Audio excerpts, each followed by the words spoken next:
Hello and welcome to the first devlog of FlashLearn, where I'll be creating an Anki-like flashcard system. In this first devlog, I'll be going over what inspired me to develop FlashLearn, why I'm developing another app instead of developing an Anki-like add-on, how I'm thinking of tackling the main issues I have with Anki, and finally, I'll go over the progress I made this week. I'll be making weekly videos on my project progress to share with all of you, so I hope you'll have a wonderful time with me on this journey. Alright, so Anki is one of my most favorite study tools. I've been using Anki for well over 10 years at this point, as you can see from the heat map. Yeah, I've been using Anki a lot. It has helped me study and retain information quite effectively over the years. For those of you who don't know, Anki is a digital flashcard app that uses spaced repetition and active recall to make studying more effective. Spaced repetition is basically showing you difficult cards more frequently while showing you easy to learn cards less frequently. While I love Anki, I have some issues with it. First of all, the process of card creation has a lot of friction. Anytime I have to create cards, I gotta have two windows open and then copy paste the information in, or worse, I have to manually type it in.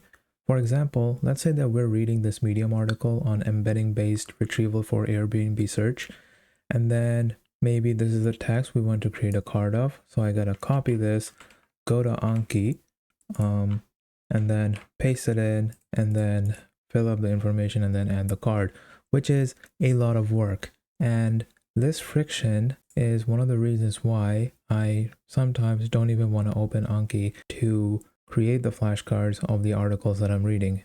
Alright, so the second problem is that Anki treats each flashcard as separate and unrelated, which means if you get a flashcard wrong, Anki won't show you similar forgotten cards or similar cards that you are likely to forget. For example, suppose we have two cards over here. One of them says universal donor blood group is O, while the other one says universal receiver blood group is AB.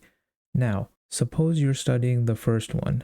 You get quizzed on it, and instead of saying O, you say AB. The other card you know is universal receiver blood group is AB, but since you mixed the two of them up, it's likely that you forgot this card as well. So, Anki, when it sees that you answered this one incorrectly, it should also quiz you on this card as well, because you are likely to forget it. And finally, the third problem is Anki can't modify a card while keeping the underlying concept the same. For example, say I have a card on a math problem. Evaluate the following. What is 2 plus 3? You're going to answer 5. The values of the math problem and the premise are never going to change in Anki. So I end up memorizing the answer to the problem, which is going to be 5 in this case, and never internalizing the concept of actually how to solve the problem itself.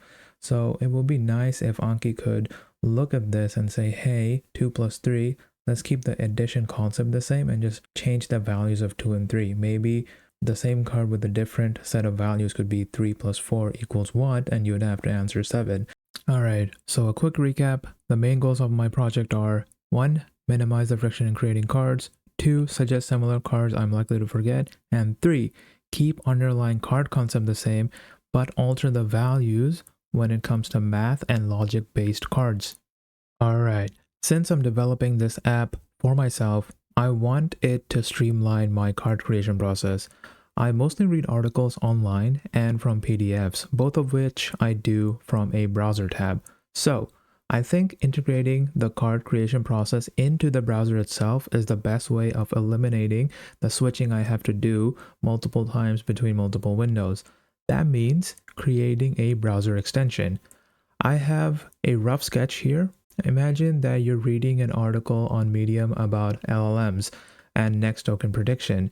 You find this sentence particularly interesting and highlight it. The browser extension is going to see this and be like, he highlighted this text, maybe he wants to create a flashcard.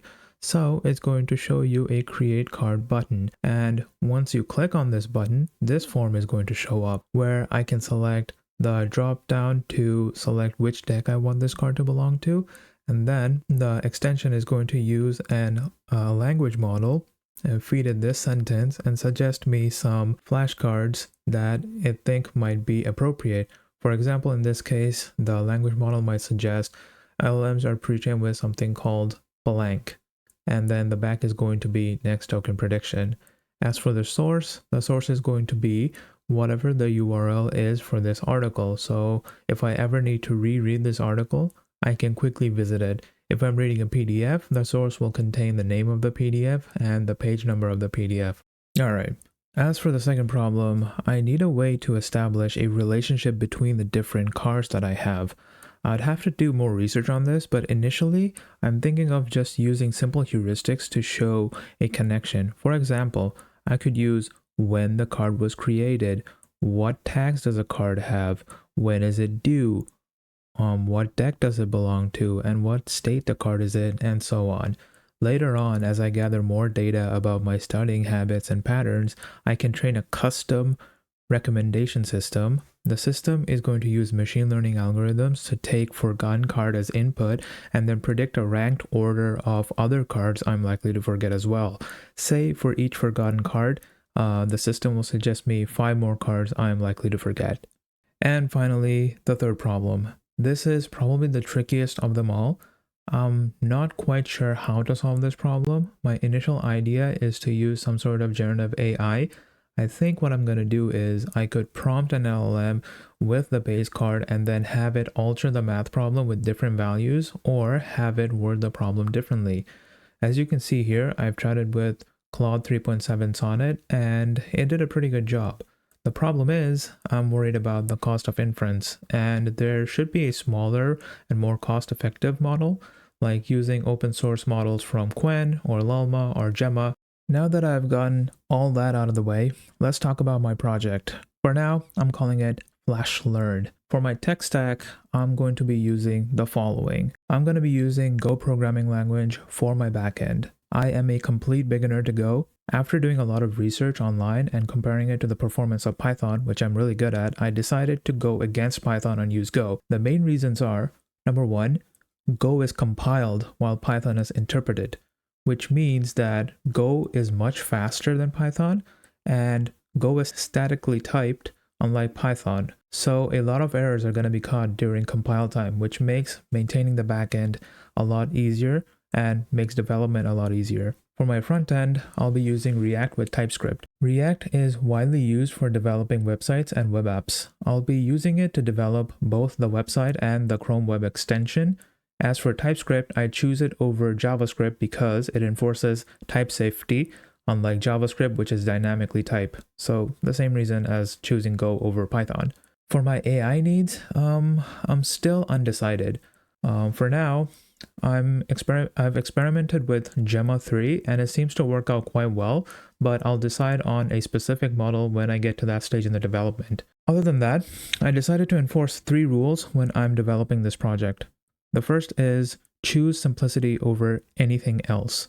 Unless required, I won't complicate the implementation in favor of abstraction. I know quite well how layers of abstraction overcomplicates a project by making it harder to maintain, which brings me to my second rule. Make the project easily maintainable. Write unit tests for base functionality for both the front end and the back end. This makes the initial development take a lot longer, but it makes the project more maintainable as I won't have to worry about stuff breaking during development and when I'm developing new features and implementations down the line. And that's going to happen a lot as I'm a beginner in Go and will learn a lot more as the project grows. So, which brings me to my third point. I will use AI coding assistance in development, but I won't be vibe coding. I'll be using Cursor to help me develop this project, but I'm not allowed to implement things that I do not understand. Anything I ask Cursor to implement, I have to go through it and read up on the functionality online. One of the biggest problems in programming is vibe coding, where features are implemented by programmers who do not understand what is going on. Since I'll be maintaining this project for a long time, I won't let that happen, and if it does happen, I'm going to suffer for it. So I won't swear off AI coding assistants, but I am going to be very careful when using them. Now, after all that, I can finally talk about what I've done this week. So, First off, it would be a great idea to have an overview of what the project is going to be about and how the different interactions and use cases are going to play out. So as you can see here, I first developed a use case diagram, so I know what are the different features I'm supposed to support initially.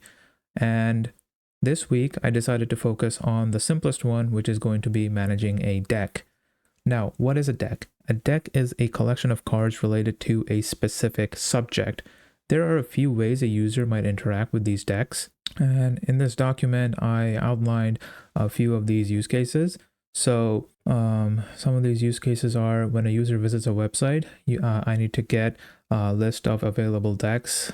Then if a user doesn't see the deck that they want, they can add a new deck by clicking on the add button. And here's a sequence diagram that's showing that. And then a user might click on a deck to see the details of this deck. And yeah, there's a user could edit a deck, and user could also delete a deck. Now, the sequence diagrams help me visualize interactions between different system components to allow for this interaction or use case to happen.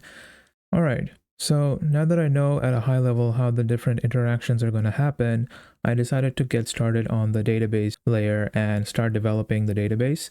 So I chose PostgreSQL as my database, and this database wrapper is basically handling different interaction and different functions that I will need to call for the interactions to happen. I try my best to handle the errors and enforce certainty into the queries that I write. Once the database wrapper was done, I decided to build the API. Which is going to handle different requests for different endpoints of the database. And for now, these are the different endpoints that I'm going to be supporting. And let me tell you, it took me a long time to develop these handlers and getting them tested.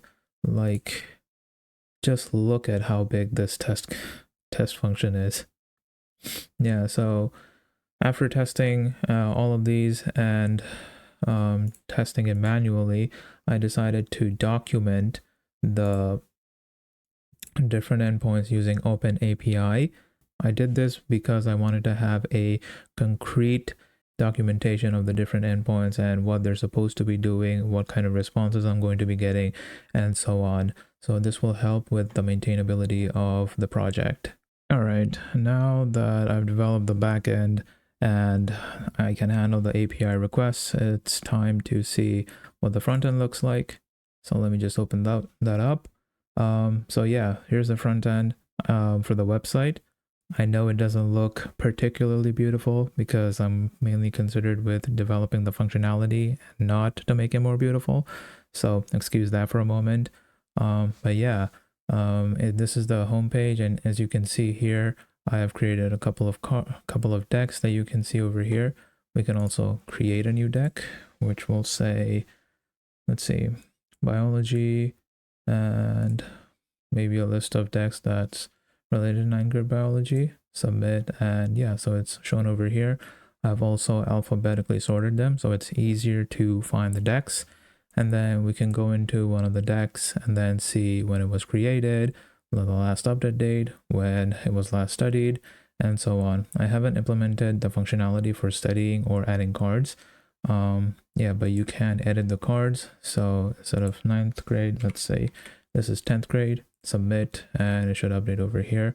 I've also added some toast pop-ups so that you can easily see whether the action succeeded or not. We can also delete. It will show a confirmation page over here, and then we can delete. And then as you can see here, deleted successfully. And then you have nothing over here related to biology as well. Yeah, so that's all the progress that I made this week. Next week, I'm going to be adding functionality to add cards and also get started working on the web extension.